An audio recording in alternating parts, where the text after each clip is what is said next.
A primeira pergunta de hoje é esta: dinheiro é importante? E a segunda pergunta é: precisa perguntar? A base da sociedade mundial, nesse planeta capitalista em que vivemos, é o dinheiro. E é o amor a esse vil metal que traz todas as consequências terríveis que o mundo atravessa e tem atravessado e já atravessou durante toda a sua história. Agora, quando falamos vil metal, esse metal é vil? E esse vil metal realmente existe? Se o dinheiro é tão importante para a sociedade, se ele sempre foi importante para a sociedade, a terceira pergunta: por que nunca nós recebemos na escola, que é a encarregada da nossa educação, uma aula sobre como funciona o dinheiro? De onde vem o dinheiro? Como é criado o dinheiro? Como funciona a economia? Por que nas escolas, não só as particulares, as escolas públicas também, por que a criança ainda quando jovem, que já começa a se interessar por dinheiro, né, para ter uma mesada, para comprar algumas coisas pessoais, por que não é dito a essa criança, a esse jovem, de onde vem o dinheiro? E por que depois de jovem nós morremos e não temos a informação da escola de como procede a situação financeira do nosso país? E mais além disso ainda, por que que a televisão, que se diz tão preocupada em informar, em manter a sociedade bem informada, que tem grandes obrigações de informar ao cidadão, por que nunca falaram de onde vem o dinheiro? O que eles têm a esconder sobre isso, hein? O que eles escondem de você, o Verdade Oculta traz à luz da verdade. Vamos assistir.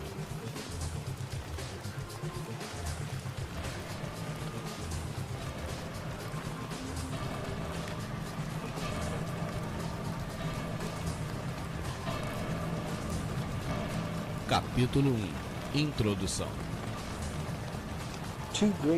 Dois grandes mistérios dominam nossas vidas: amor e dinheiro. O que é o amor? É uma questão que tem sido sempre explorada nas histórias, na música, nos livros e nos filmes. Mas o mesmo não ocorre quando se trata da questão: o que é o dinheiro? Não é nenhuma surpresa o fato de que a teoria monetária não tenha inspirado nenhum filme de Hollywood. Na verdade, não é nem sequer mencionada nas escolas em que a maior parte da população frequenta. Para a maioria de nós, a questão de onde vem o dinheiro nos faz lembrar uma figura da Casa da Moeda imprimindo notas e estampando moedas. A maioria de nós acredita que o dinheiro é criado pelo governo. É verdade, mas apenas em um ponto. Aqueles símbolos de valor em metal e papel que geralmente pensamos como dinheiro, de fato são produzidos por uma agência do governo federal chamada Casa da Moeda. Mas a grande maioria do dinheiro não é criada pela Casa da Moeda. Ela é, na verdade, criada em enormes quantidades diárias em empresas particulares conhecidas como bancos. A maioria das pessoas acredita que o empréstimo de dinheiro feito pelos bancos é garantido por eles pelos depósitos realizados. Fácil de verificar, mas não é verdade. Na verdade, os bancos criam o dinheiro que eles emprestam não dos próprios ganhos dos bancos, não do dinheiro depositado, mas diferentemente da promessa de pagamento do tomador do empréstimo. A assinatura do contrato pelo tomador do empréstimo é uma obrigação de pagar ao banco a quantia que pegou emprestada adicionada de uma taxa de juros, ou perde a casa, o carro ou qualquer outro ativo que possa ser penhorado como garantia. É um grande compromisso do tomador de empréstimos. O que a mesma assinatura requer de um banco? O banco, como num passe de mágica, faz com que a quantia emprestada passe a existir apenas a subscrevendo na conta bancária do tomador. Parece forçação de barra. Certamente não pode ser verdade, mas é. Para demonstrar como esse milagre de um banco moderno ocorre, consideremos então uma fábula. Capítulo 2. A fábula de Goldsmith. Em vários momentos da história, qualquer outra coisa era usada como dinheiro. Tinha apenas que ser de fácil transporte, que uma quantidade suficiente de pessoas acreditasse que mais tarde ele poderia ser trocado por coisa de valor real, tal como comida, roupa e abrigo. Conchas, sementes de cacau, pedras preciosas, até mesmo plumas foram usadas como dinheiro. Ouro e prata eram atrativos, maleáveis e fáceis de serem trabalhados, tanto que algumas culturas tornaram-se especialistas em lidar com esses metais. Goldsmith fazia negócios de maneira muito fácil, juntando moedas, padronizando unidades destes metais cujo peso e genuidade eram certificados. Para proteger seu ouro, Goldsmith precisava de um depósito caixa forte. Logo depois, seus concidadãos estavam batendo na sua porta. Queriam então alugar um espaço para guardar suas próprias moedas e objetos de valor.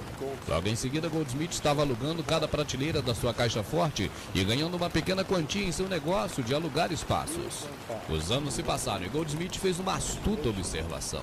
As pessoas que depositavam raramente iam retirar sua efetiva quantia física em ouro.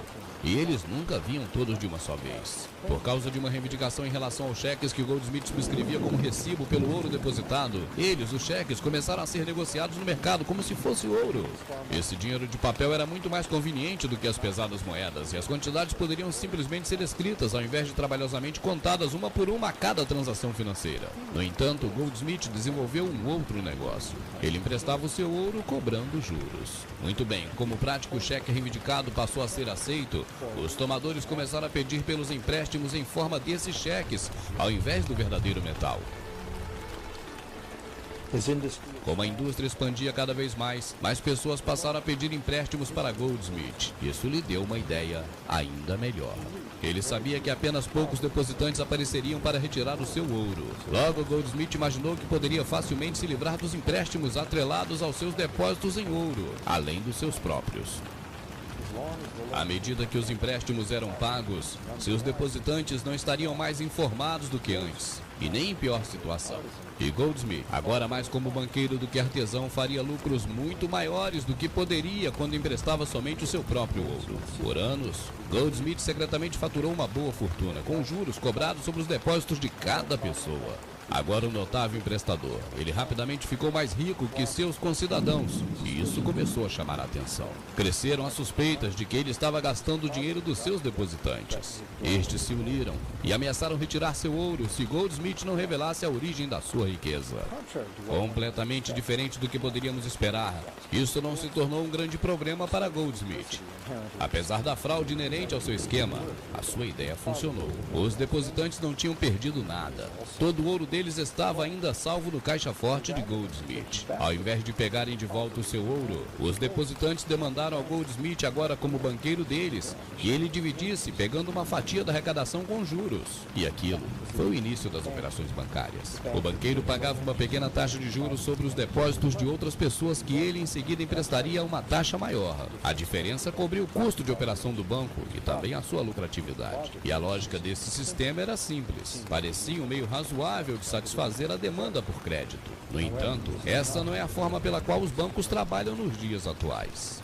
Você observa que as coisas vão surgindo de forma meio que natural. E no decorrer do processo de naturalidade, da desenvoltura então dessa questão, é que as pessoas começam a observar que dá para tirar uma certa vantagem de uma forma ou de outra. O nosso Goldsmith, o Smith Ouro, o dono desse banco fictício na fábula, você já viu que ele já viu novos planos aí para poder ir ficando cada vez mais rico, já cobrando juros e coisa e tal. E no próximo segmento ele tem uma ideia muito mais fantástica. O que o coração, o que os olhos não vê, o coração não sente. É a lógica usada por Goldsmith para implementar o seu trabalho daí para frente. E nós vamos chegar também nesse bloco nos dias atuais, que você vai observar que o governo tem uma participação muito grande na questão dos bancos, porque se não houver participação do governo, criando leis, respaldando leis, através dos representantes dos banqueiros, dos políticos, com certeza o processo não funcionaria.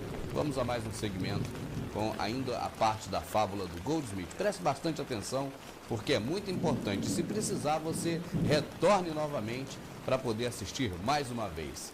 Essa é uma informação que a Globo se esqueceu de passar para você, mas nós não nos esquecemos.